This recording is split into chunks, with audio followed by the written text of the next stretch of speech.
Alright you guys, so today I'm finally going to be trying my hands at creating my own DIY magnetic palette with an existing palette that I already own. So the idea is, with this custom palette, is having all of the eyeshadow pans out of the plastic packaging, just kind of just single in their own, and then they magnetize. So for example, you have just the eyeshadow pan like so, and then they stick onto the bottom magnetic sheet. Tearing up and ripping, and that I do not mind in doing so, is this Morphe palette. This is the Second Nature 3502 palette. This is one that I don't really often use, but I feel like I could get more space, more use out of it if I took it apart and I eliminated all this extra dead space of where the plastic is housing all of the eyeshadow pans. So that's what we're going to be doing. Alright, so I have my Morphe palette laid out here and open. This is this little plastic piece, and there's like some emptiness right here in between. This is what we're going to be getting rid of, this plastic here. So to try and lift that up, I'm going to be using the more blunt side edge or side of my depotting tool.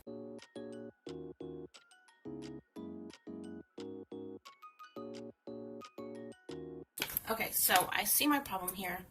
I'm actually going to go in with my scissors and cut.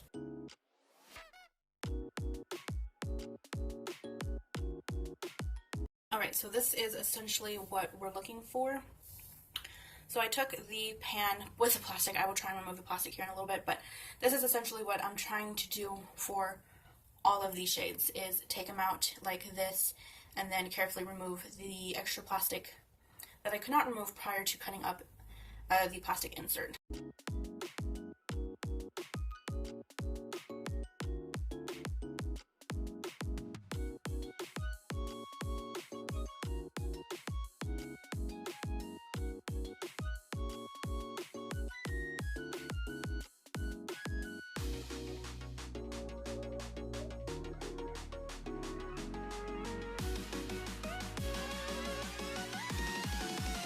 Okay, so here we are. I just finished the very first row. It took a lot of time, a lot of patience, a lot of trouble and anger, and just every freaking emotion you can possibly think of. I just wanted to show y'all this is the real honest. This is how it looks for me. I want to show you some behind the scenes. I want to show you what I've went through. At the end of this video, I will be talking about a bunch of different points that I came across, maybe some tips that might help you. Just everything and anything that I experienced with this palette. You can see a lot of shadows had been broken, and some of their shadow pieces kind of broke off into the palette in here, and it's a mess, it's dirty. And on the paper itself, this is what I'm thankful for doing ahead of time. All the shadow kind of spread everywhere and made a mess. The plastic pieces underneath the shadows, they're all ripped up and torn. That's what happens. Some still have plastic on the bottom because it's hard to take it off. So here we go. Here is the very first row, sort of depotted. You can see we had about 3 casualties. This is why I probably should recommend that you take a couple of days trying to depot a palette that is difficult like this. Again, this is my first time, and I just so happen to choose a very difficult one.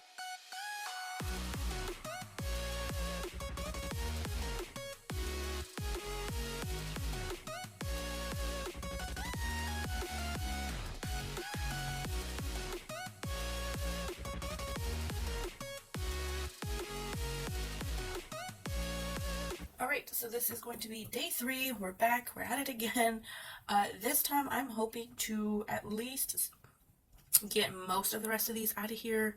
Hopefully one piece is ideal, but you know, based on my previous couple days, that hasn't been exactly how it's went. Today's method, I'm going to try and use a hair straightener. Again, probably going to repeat myself multiple parts in this video, but if you are curious on my experience only, this is just what I went through, the problems that I came across, the tips that I found that may be helpful for you as a beginner, as a very, very amateur depotter, just especially from this palette, from this brand. Then definitely stay tuned till the end. I do plan on adding in a very, very talkative portion of my experience, and I've been writing notes and everything, so just keep that in mind. With that said, I'm going to go ahead and get on started.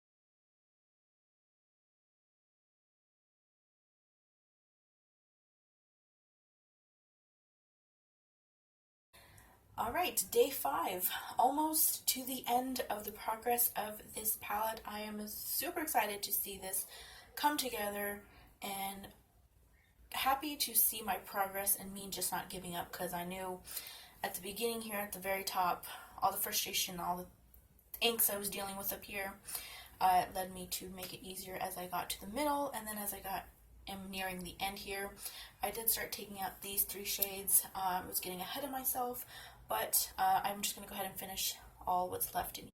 Alright, we are finished. All the shadows are completely taken out of this palette. I am so stoked to see. Off camera, I am going to disinfect and clean out this palette. I'm going to remove the plastic insert. That's not going to be needed. Alright, so I went ahead and cleaned this palette. I just used a rag. I used alcohol wipes. In the meantime, I'm actually going to be trying to repress some of the eyeshadows that had been broken, or that I purposely broke just so that it was easier for me to take off the surrounding plastic around the pan and underneath the pan. So, and this method is super easy. She basically just had the eyeshadow pan, a tissue paper, and then she used a depotting tool or her hands. And I thought that was really easy. You don't have to use any alcohol, and I really didn't want to use any.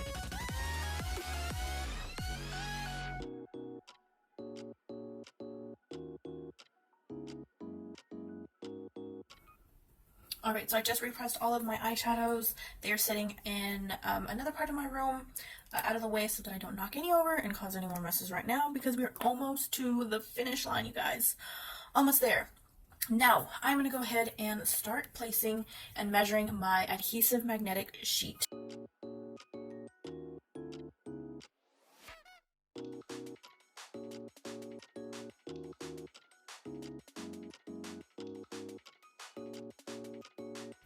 Alright, I went ahead and cut the magnetic sheet. I end up using a scrapbook paper cutter, and then I'm just going to place this in here just to make sure that it's all good to go. This seems to be fitting pretty properly.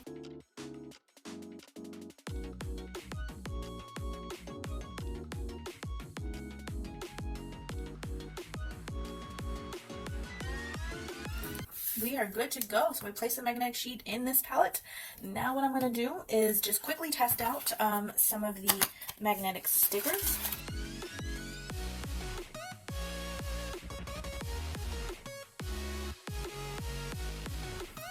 Okay, just wanted to show this a little bit. These are really sticking to the magnetic sheet. I wanted to make sure that these really stuck, and these sure do. So just be aware that if you buy this specific brand of magnetic stickers, that you might not want to do what I just did.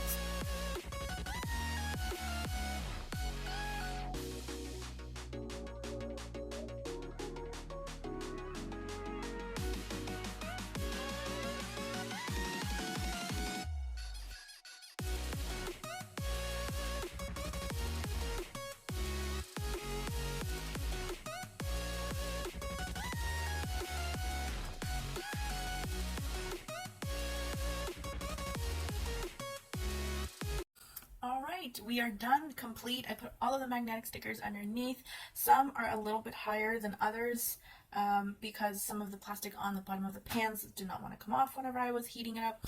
So that's that. That's okay. At this point, it does not bother me at all. This is the completed DIY magnetic palette from a I don't say coexisting, from an existing plastic palette that you already own. Process may be long, but the end result is so worth it. If you would like to hear some thoughts, my experience, we keep on watching, and that's what you'll go ahead and see. Alright, it is time to start talking about this palette finally. If you like to hear my thoughts, my experience, some tips and tricks, just going over just hopefully absolutely everything in detail, and thanks to some of you guys on Instagram for your tips. You know who you are. I appreciate y'all so much. And if you'd like the details on this look, it will be coming for Valentine's Day. I think Valentine's Day is this Tuesday, I believe. It's coming up on my Instagram, so if you want to follow and see the details, check out my Instagram handle right here on the screen. So let's get into it. This is my experience as a complete beginner, as a complete amateur.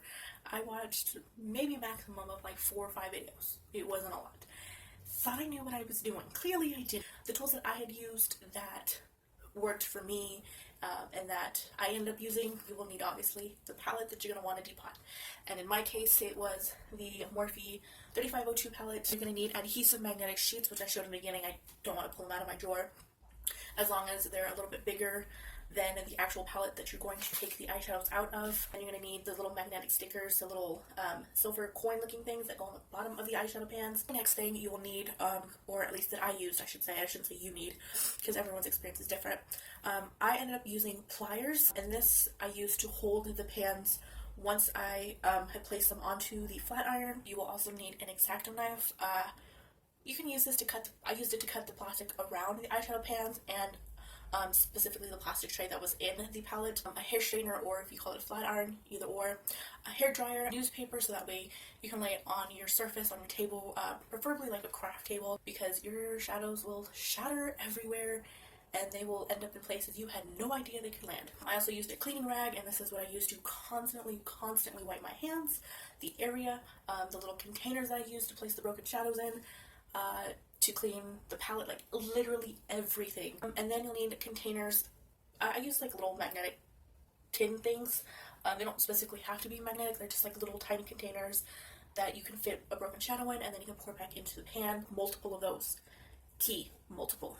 And then a layout or a guide for your eyeshadows, and I place them on the corresponding shadow names. So that's pretty much all the tools you'll need. I keep saying you, but it's literally just all the tools that I use that worked for me. Again, this is all up to preference and what you like and etc. But now I just want to quickly talk about each day and like just little notes that I wrote. Hopefully will be helpful for whoever's watching or whoever decides to try their hands at depotting, because you will need all the luck in the world. So for the first day, first days are always going to be your most trouble, your most like, what in the heck am I doing? I don't know what I'm doing. I don't know what I'm using. Should I use this? Should I use that? I'm going to use like 10 different tools. To cut the plastic tray, I use scissors. I shouldn't have done that. I should have just gone with the X-Acto knife, just cut the plastic trays and around the eyeshadows, and that would have been better.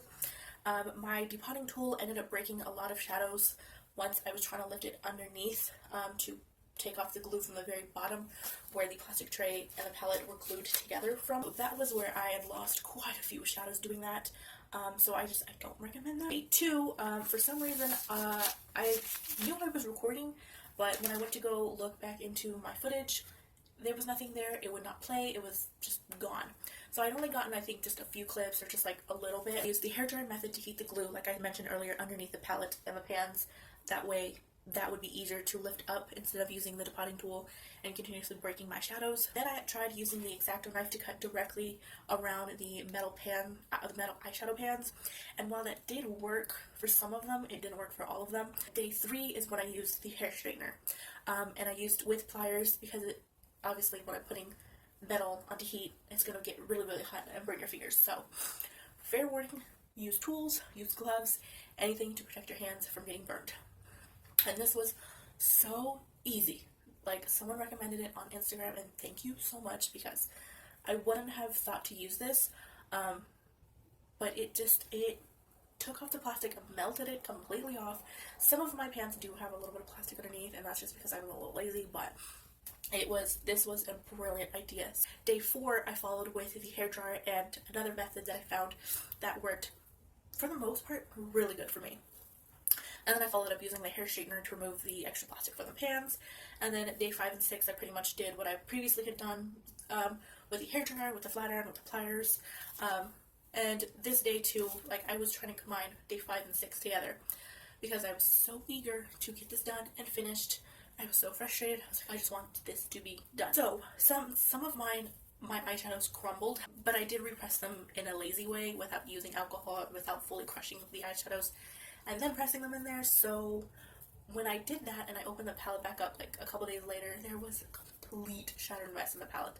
It was a disaster. So I just take the extra steps and do an actual, like, good repressing, not a lazy way like these. To label the bottoms of the pans, I did tape, since I felt like I didn't need anything fancy. So I labeled the little metal stickers with tape, and then I put them underneath the pans. Pretty much it for, like, tools, just thoughts throughout the days. My biggest, most important tip that I could ever give someone as a beginner, as an amateur, again, I'm repeating myself like 10 billion times, is to be extremely slow extremely gentle and extremely patient when you're taking this palette apart, or a palette apart. It may seem like an obvious thing to be careful, to be slow, to take your time, to not rush it, but it really does help, because the more you're eager, the more you're going to mess up, the more problems you're going to have, the more mess you're going to have to clean, the more pans you're going to be breaking, and the more, just it's going to be more of a hassle to deal with than as if you just took it slow and then worked your way through. Do not do your nails before depotting. Do not have fake nails. Do not get your nails done like I did, because this nail, I broke it during the process. And that is why it is shorter than the rest of them, and it's missing some nail polish, and some of these are missing nail polish. So don't do that. Also, heat is needed. Heat is your friend. It really does make a difference. It goes faster, and it's easier, and it just makes the process much less difficult. So what I did, and I used the hairdryer directly underneath the palette. Do not use it anywhere else. I found that using it anywhere else causes more of a mess and more problems than you need. And the hair straightener or flat iron only under the plastic that is directly under your eyeshadow pans. Yes, the hairdryer takes more time, but I would rather you go slow through the process, like I said before. Be patient, and it will get done. For this specific palette too, I was fooled in thinking that taking off this plastic tray was going to be easier. No, it is harder than it looks. People online, and I know this is a common misconception, and this is all with editing, and this is all taken with a grain of salt, but I wanted to mention every single detail in this, because I feel like to be fully aware of what you're getting yourself into is more important than thinking you can do it and then totally screw up and blame someone. So I don't want you to do that, but it definitely is. It's way harder than it looks.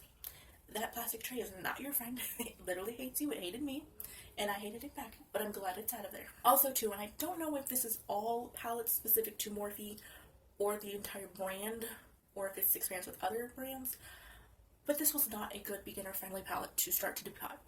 These shadows were very, very delicate, very soft. They broke real easily. Pliers are also your friend. Do not be afraid to use pliers, tweezers, tools that have very long handles that you can grab and you can maneuver the hot pans, you can maneuver just anything around you with, because they are there for a reason. They're good for placing the pans with the remaining plastic on the hair straightener. Do not burn yourself. Place them on a nice soft surface that's for heat, so you don't burn your table or any other area around you, or cause a fire for that matter. Be aware that when you poke or break shadows, it's totally okay. On the first day, I was very adamant that I was going to have perfect eyeshadow pans every single time, and if I broke one, it was the end of the world. It's not. Repressing, repanning is a thing. It is out there. It exists for a reason. So it is totally okay. You can just repress it later. I just left all the broken shadows till the end, and that way I can just mass repress. You must use a wet rag, or at least a wet cleaning rag. Your area will become the absolute messiest, full of shadow, full of plastic, full of just all sorts of different crap, and you'll be constantly cleaning it. Constantly. Like, there's not a second during this entire 5-6 days of doing this that you will not be cleaning it, because there's always a moment where you gotta clean, wipe off some eyeshadow, wipe it off again because it made it dirty, wipe off your hair shirt, and it's just, grab it now, thank me later. Do not depot over a nice table. I learned that the hard way. I thought, yeah, doing it on top of my makeup vanity, it's fine, it's a clean surface, I do my makeup here, it's the same thing, right? No. Don't do it on a dining table, don't do it on a kitchen table, on a living room table, a vanity table, anything like that. X-Acto knife also does help. I use this, like I said earlier, directly around the metal pans to remove just that little square of plastic that was surrounding the eyeshadow pan. It does help, but it's not always effective. Also, I want to talk about my depotting tool. This one, I felt it was a bit too thick in, not diameter, but just, the width of it. It wasn't ideal to remove the plastic from the pans or directly underneath it. I found that by doing that method, I would need a much thinner one, or I know some people have recommended doing dental floss and you get directly underneath the glue and go really slow, but I'm scared with that one that you get a little too handsy or too rough with it, and you pull it excited that you're almost removing the glue from it, or removing the pan from the plastic, that's going to fly up, hit the ceiling or somewhere, and just completely shatter and make a mess. So while it does work, I just kind of recommend maybe a more thinner one. Repress your pans the right way. do not do it the lazy way like I did. Just if you want them to look like new, to look fancy and clean, go through the right process. You know, just do the alcohol method or do the crumbling up without the alcohol method. I will try and leave both down below if you're interested.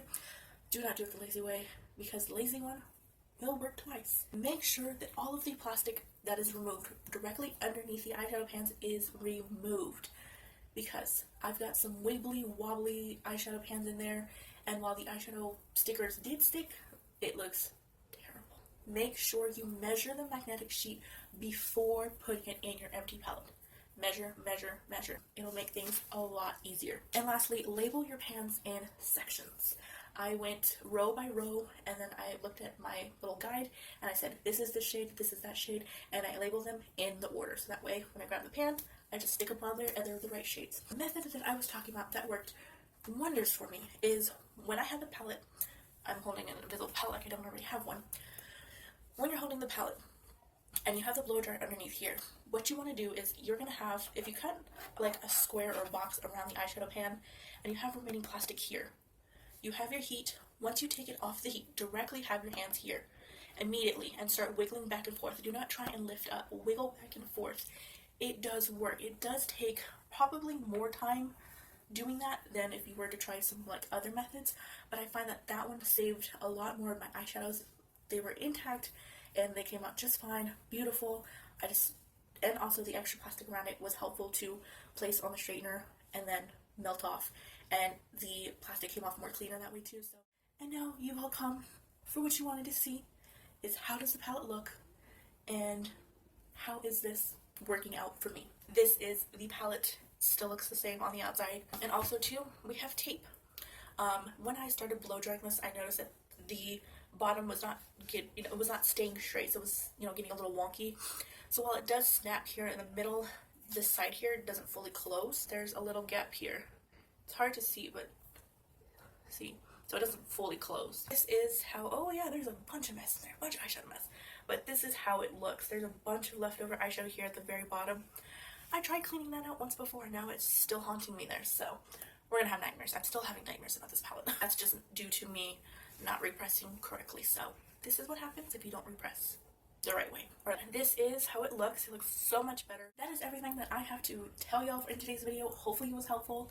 Hopefully you guys got some information out of it that you might have not thought of beforehand, or thought of if you've already started depotting or have the experience to depot. Let me know your experiences, any more tips or anything in the comments down below. And as always, have an awesome rest of your day and or week, and I will see you in my next video. Bye bye guys.